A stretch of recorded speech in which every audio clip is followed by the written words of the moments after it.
Hello friends, आप देख रहे हैं आपका चैनल शेयर बाजार विद आयुष। और दोस्तों, बात करेंगे इस वीडियो में सभी आईपीओ अपडेट, जीएमपी सब के बारे में। आज जो आईपीओ बंद होने वाला है जिसका नाम है केएसएच इंटरनेशनल, किस प्रकार का सब्सक्रिप्शन मिलता हुआ देखने को मिल रहा है, इसके बारे में बात करेंगे। तो आप लोग देखिएगा वीडियो को पूरा ज़रूर। लेकिन उससे पहले फ्रेंड्स, अगर आपने चैनल को पहली बार विजिट किया है तो सबसे पहले आप लोग ज़रूर चैनल को सब्सक्राइब कर लीजिएगा। शुरुआत दोस्तों करते हैं केएसएच इंटरनेशनल से कि आपको पता ही आईपीओ बंद होने वाला है। 384 का इसका प्राइस बैंड है, 39 शेयर्स का लॉट साइज है। यह IPO fresh issue plus offer for sale, जिसमें करीबन 710 करोड़ का यह आईपीओ है, जिसमें 420 करोड़ का तो दोस्तों फ्रेश इशू है, बाकी का ऑफर फॉर सेल है। अभी आखिरी दिन चल रहा है, बल्कि कहूँगा कुछ आखिरी मिनट ही हमको चलते हुए देखने को मिल रहे हैं।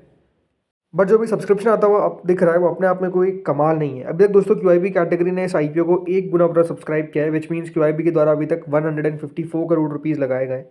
इसके अलावा जो एच पोर्शन है वो 42% सब्सक्राइब हो पाया है, जिसमें बिग एच कैटेगरी 26%, तो स्मॉल चेन्नई कैटेगरी 76%।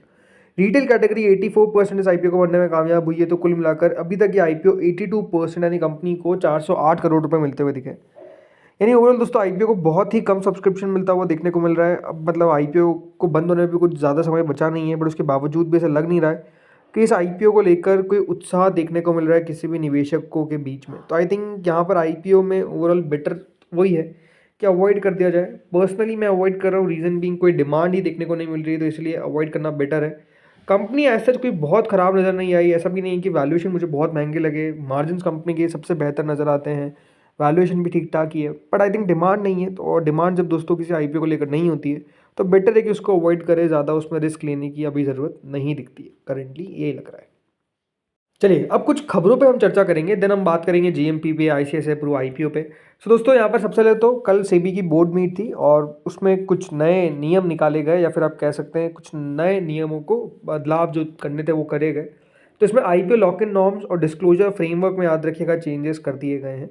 तो यहाँ पर दोस्तों बताया क्या गया है कि कल जो सेबी की बोर्ड मीट थी इसके अंदर lock in requirement, lock in मतलब ये बात ध्यान रखिएगा, अगर एंकर्स आते हैं तो उनके लॉक इन रहता है, जो कंपनी के प्रमोटर्स रहते हैं उनके लिए लॉक इन रहता है। तो यही दोस्तों यहाँ पर सीबी ने कुछ चेंजेस करे हैं इसके अंदर। तो बोर्ड ने दोस्तों क्लियर किया है प्रपोजल टू रिप्लेस द आर्ब्रिज prospectus with a concise offer document summary limited to key information, ताकि आईपीओ डिस्क्लोजर जो है वो और फ्रेंडली किस तरीके से निवेशक जान सके आईपीओ डिस्क्लोजर क्या क्या है, वो दोस्तों कंपनी करती हुई नजर आई है। इसके अलावा आईपीओ बाउंड कंपनीज को अब ऑफर डॉक्यूमेंट्स यहाँ पर समरी बतानी होगी वाइल फाइलिंग डीआरएचपी। ये भी कहा गया है कि आप को ऐसा नहीं है कि सिर्फ आप पूरी डीआरएचपी पढ़ लें, सिर्फ समरी से भी काम चल सकता है। तो कम अब कंपनी इसको समरी भी याद रखेगा, डीआरएचपी की बतानी पड़ेगी, ये बताया गया।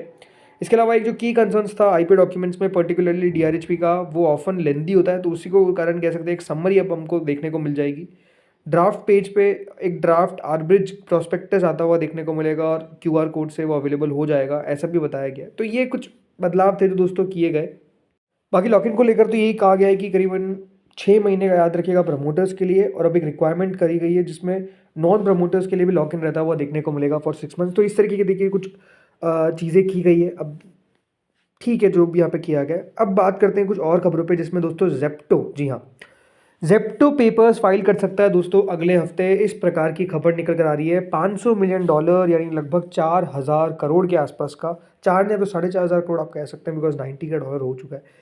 सो अब दोस्तों यहाँ पर करीबन 4,500 करोड़ के आसपास का आईपीओ जो है वो जेप्टो फाइल करता हुआ देखने को मिलेगा। इस प्रकार की खबर निकल कर आ रही है। इसमें दोस्तों company Axis Bank, Motilal Oswal investment advisers और local units of Morgan Stanley, HSBC and Goldman सैक्स के साथ बात कर रही है, ताकि कॉन्फिडेंशियल रूट के तहत कंपनी अपने पेपर्स फाइल कर सके। यही दोस्तों एक और कह सकते हैं न्यू एज कंपनी का आईपीओ आपको आता हुआ दिखेगा, जिसमें जेप्टो पेपर्स आज मतलब पेपर्स फाइल करता हुआ देखने को मिलेगा, ऐसी खबर निकल कर आ रही है। और अब खबर ये है कि जल्द पेपर्स फाइल होते हुए देखने को मिल सकते हैं, प्रोबेबली नेक्स्ट वीक। याद रखिए कंपनी अपने पेपर्स फाइल कर सकती है। याद रखिएगा जेप्टो पता ही आपको 10 मिनट डिलीवरी प्लेटफॉर्म है, जो यहाँ पर fresh issue as well as secondary shares लेकर आएगा, मतलब फ्रेश इशू प्लस ओएफएस दोनों आपको देखने को मिलेगा।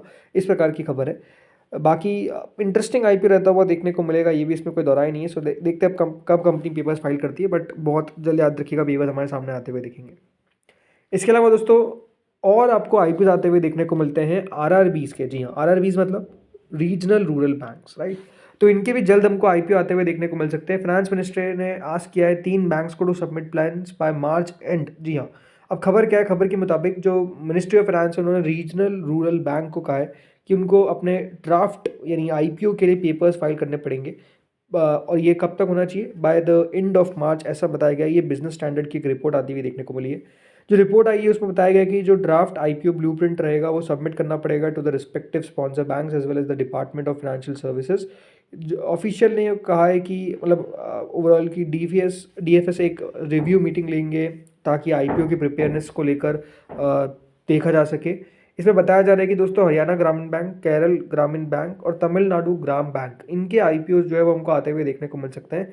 यानी ये 3 regional rural banks. Regional rural bank का मतलब आपको पता ही है कि सिर्फ जो एक पर्टिकुलर स्टेट में रहते हैं, राइट। तो अगर यहाँ पर हरियाणा का आ रहा है तो वो हरियाणा का ही होगा सिर्फ। तो हरियाणा, केरला और तमिलनाडु, याद रखिएगा, ये 3 आरआरबीज के आईपीओ जो है वो हमको आते हुए देखने को मिल सकते हैं अगले साल। अगले साल जब पेपर्स फाइल होते हुए नजर आएंगे तो डेफिनेटली वो FY27 की बात होगी। सो अब वेट करना पड़ेगा।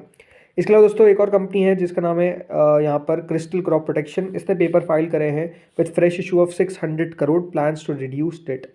तो दोस्तों आईएफसी द्वारा बैक्ड यानी इंटरनेशनल फाइनेंस कॉर्पोरेशन द्वारा बैक्ड क्रिस्टल क्रॉप प्रोटेक्शन, जो New Delhi based crop solution company है, इनकी तरह दोस्तों पेपर्स फाइल किए गए जिसमें कंपनी 600 करोड़ के आसपास का फ्रेश इशू लेकर आएगी। बाकी 74.05 लाख शेयर्स का ओएफएस हमको आता हुआ देखने को मिलेगा। याद रखिएगा इनकी तरह पेपर्स फाइल किए गए हैं। अब चलिए आ जाते हैं जीएमपी पे। चलिए जीएमपी बात करते हैं Gujarat kidney and super speciality से। सो याद रखिएगा एक मेन बड़ा आईपीओ जो ओपन होगा 22 तारीख से 24 तारीख के बीच में। करीबन दोस्तों 114 रुपये का प्राइस बैंड है, 250 करोड़ के आसपास का इशू का साइज़ है। 10 रुपये पे दोस्तों करंट प्रीमियम चलता हुआ देखने को मिल रहा है विच इज़ 8.77%। अभी दोस्तों खुलता हुआ नजर आया। जीएमपी टिक पाएगा कि नहीं टिक पाएगा, अब ये देखने वाली बात है। देन अगला दोस्तों आपको पता है केएसएच इंटरनेशनल, कोई जीएमपी देखने को नहीं मिल रही है एज ऑफ नाउ।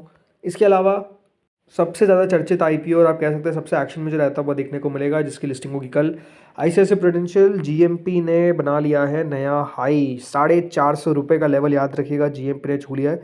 बल्कि एक समय पे तो 450 के ऊपर भी निकल गई थी। 455 के आसपास जीएमपी ट्रेड हो रही थी, उसका थोड़ी सी गिरावट आई, 430 तक भी गई, फिर वापस से दोस्तों उछाल आया। तो अपने आप में काफ़ी उतार चढ़ाव देखने को मिल रहा है। बट डेफिनेटली एक ऐसा आईपीओ होने वाला है जो ऐसा लगता है कि देखिए कल अच्छी लिस्टिंग गेन लेकर जाएगा। लिस्टिंग स्ट्रैटेजी के ऊपर अगला वीडियो आने वाला है बहुत जल्द, ऑलमोस्ट 4:30 बजे तक वो वीडियो अपलोड हो जाएगा। तो वो वीडियो बिल्कुल भी मिस आउट मत करिएगा, बिकॉज अपने आप में बहुत ही महत्वपूर्ण वीडियो है। अगर आपको आईपीओ लगा है, काफ़ी लोगों को अलॉटमेंट लगा है, ये भी अपने आप में एक अच्छी बात है।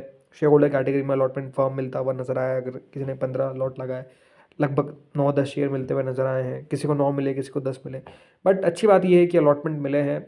अब जीएमपी बढ़ती हुई देखने को मिल रही है। पहले तो जीएमपी चली नहीं है और अब जिस तरीके से बढ़ती हुई नज़र आ रही है, काफ़ी शानदार, ट्रमेंडस, राइट। सो अच्छी लिस्टिंग होने की एक्सपेक्टेशन है। अब देखते हैं आगे होता क्या है। बाकी इस वीडियो में दोस्तों इतना ही था। होपफुली आपको वीडियो बढ़िया लगा होगा। Thank you friends watching this video.